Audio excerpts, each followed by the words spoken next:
Lamman Rucker. It's your college pal, Deb. So proud of you. And I need to sincerely say thank you.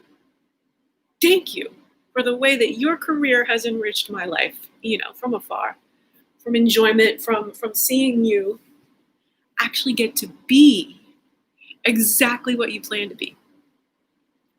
It didn't turn out for me that well. I actually lost my 40s to a chronic disease. Mold exposure took me out. Now, I've gotten myself back in using philosophy, using my brain, using placebo tools, using the philosophical hypothesis of bioelectricity, that philosophy degree from Carnegie Mellon. I have a new way, as the founder of #WellbeingPhilosophy, to see beyond the paradigms and the blind spots that have caused chronic disease and obesity and cancers. We are a very unoptimized species. So much so we don't even recognize what unites us. When I started to get well, when I woke up like days after I turned 50, and I had this incredible rush of knowing the truth that I was going to experience what it felt like to live in a lean body. Lamman, I can't tell you. And it's a fable. I spent 49 years in the body of a polar bear. And now I'm asking your help. Because Richard T. Jones just abandoned me on the side of a mountain. Help me finish my midlife metamorphosis into becoming a giraffe. I've written a movie treatment that I want to brainstorm with you. Like the actual screenwriting I'll work with, I like to hire an African screenwriter. The meet cute, as you and I tweet 25 years later, college pals, we become creative partners at a time when the world needs to see racial harmony like this. The movie's called Londolozi. I don't know if you know Londolozi. It is a rewilding nirvana. Mandela stayed there between being released from Robben Island and assuming the presidency. Pretty sure Ms. Winfrey's been there. This movie, Londolozi, is intended to be a Harpo quality production.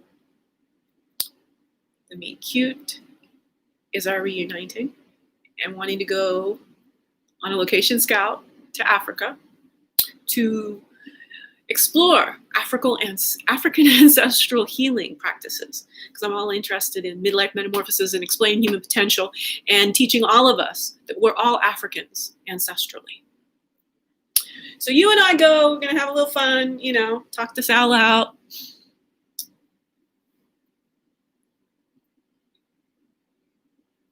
Now I'm going to put on my executive producer hat. This is where I'm going to make us whatever amount of money we want to make. Because my movie is basically the framework to give the Tyler Perry universe a chance to see you and Jill Scott back on screen together. Londolozi is latitudinally right near Gaborone, Botswana. The star of the #1 Ladies Detective Agency may still reside there. Take that audience from that worldwide BBC series. Plus, there's 20 books in the #1 Ladies Detective. My precious remote's way. At least 100 million fans. This is a movie with built-in audiences. Whole Tyler Perry verse wants to see Jill and Lamman back on screen together. And again, in a work, professional, collaborative, creative environment. What Precious is going to do is become the one who introduces us to all of the professionals and the professors and the researchers and the tech people in Gaborone who can help us sort of suss out how to beat all seasonal sunlight flu. Yes, this is correct. In June 2019, I submitted a treatment to Ron Howard's Imagine Impact Incubator, where I prognosticated coronavirus. Fictionally, I named it all seasonal sunlight flu. Made some jokes about let's stop blaming the pigs and the birds. Shoot, it's kind of like the sunlight's giving us the flu. All seasonal sunlight flu was this situation where we would get sick for 5 days, well for 2. Sick for 5 days, well for 2. Sick for everyone cyclically, and of course it would take a while to get passed around, but it was literally every sick leave evaporated. Nobody could go to work. Everyone hated each other. Nobody knew what was, it just was like the sun coming up every day was making people sick. Not so much in Africa. You and I are on location scout. We're in Botswana. Things are going great. We're not having trouble. I'm flourishing. And we're just like, well, how does human health get affected by sunlight? What did our ancestors say? What's the deal in the extremes of our two different skin colors? And we're both thriving in Southern Africa. Quick fact. The latitude of San Francisco and Cape Town are very close together, North and South Hemisphere. But they are literally, and especially being coastal cities, sort of moated by mountain ranges, San Francisco and Cape Town. This is how I live in the life that you know as an anti-racist, way before anyone needed to think about that.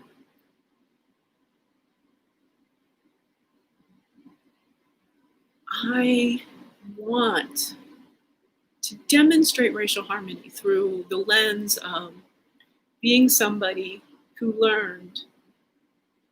And we'll go into the whole thing, but basically, Lenny Kravitz's mama said, what I took from the Jeffersons is that a pale, pudgy person like me could end up having friends, tall, sleek, regal, like Roxy Roker and Lamman Rucker.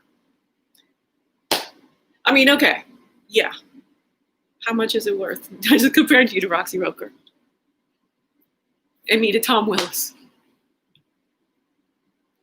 All right. This is the other project. So there's the movie, I know what this is like a 5-year time span and all this kind of stuff. I'm asking you to also write me a check so I can become a one-woman improv performer. Build a web series. I just need to find a couple people, get a Netflix deal. Or, I like to actually work with some stand-up comics. So maybe we do the whole patron my podcast situation where, I challenge a lot of professional comics to do a Socratic improv dialogue with me. Dave Chappelle, top of my list. I think Dave Chappelle is my comedy soulmate. In complexity, in tone and pace. I don't go quite so much for the humor. I'm getting funnier and funnier all the time. I'm learning the pacing. But I am a stand-up philosopher. So I'll jokey joke every now and again, such as, there's only one name for the weight class I got up to. Shaquille O'Neal. Charles Barkley, right after he retired, and he blew up like a beach ball because Kenny Smith had to have been lobbing fried mozzarella sticks to him at every commercial break. I got hundreds of bits about me and my screen friendships with black men. What's more taboo in a certain way than the kind of ease of our friendship? And there's nothing really unique about you and I.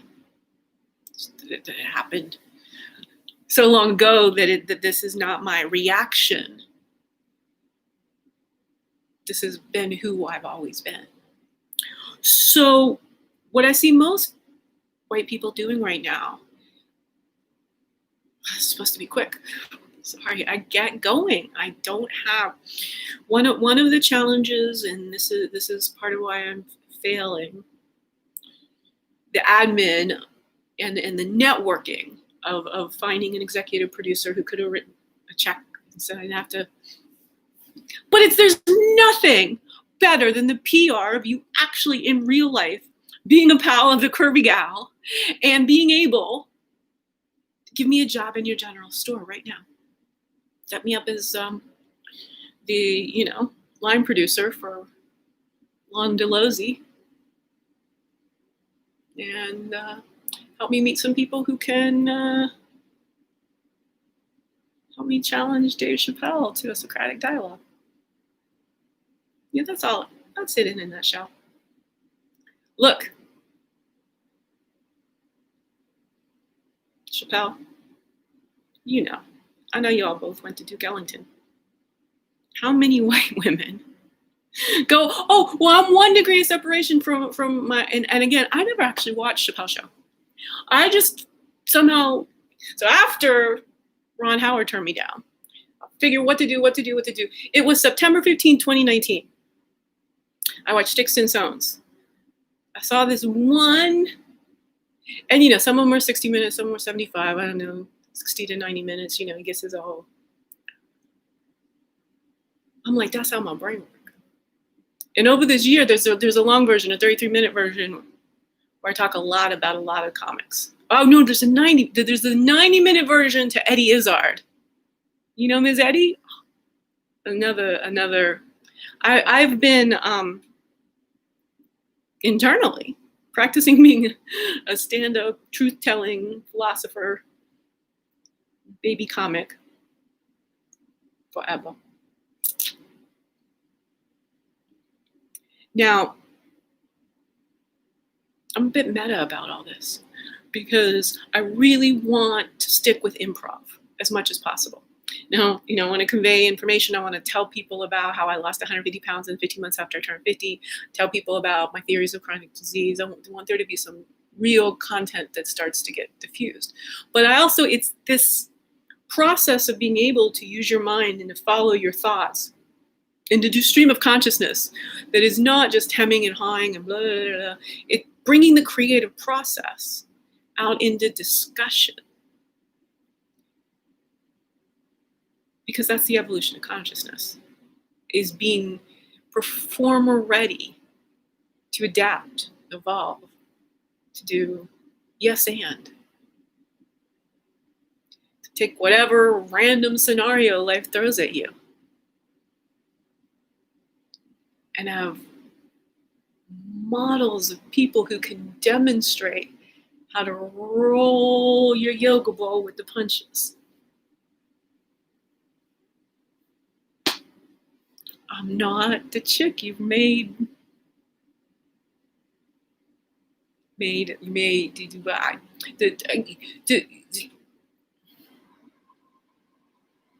see, I like to flub. I get whereas I should, as somebody inventing my capacity to do this career in my 50s, get really flustered. I like the flubs. It gives me a chance to do a little tangenting. It gives me a chance to diffuse the tension. It gives me a chance to do a tangent. And it's like my own little capacity with, hecklers. My inner critic heckler doesn't get to me. It's pretty great. So what I was trying to say, and I was somewhere in there, I had a really cool phrase for it, but you didn't get to meet me. I hadn't really got to meet me at Carnegie Mellon. There were certain ways that I was fantastically living my truth. And then there were other ways that I couldn't speak it.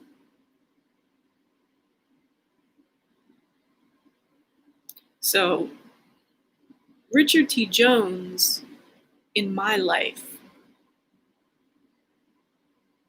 was some pretty, I hope uncommon, but severe childhood neglect. Now, it was a perfectly reasonable, white, lower middle class, privileged life.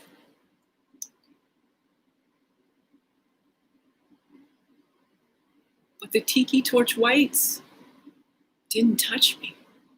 I wasn't touched as a normal child in development for the first 17 years of my life. I came to Carnegie Mellon.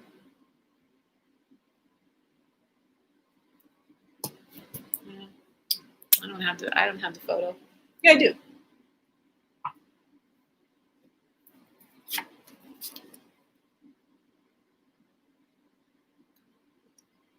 Tiki torch whites didn't touch me first 15, 17 years of my life.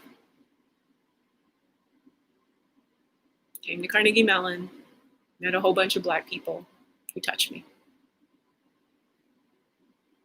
Let's demolish racism. Oh, here's the next one. Might as well. Gorgeous Debbie. She's got 3 adorable kids. Let me do something.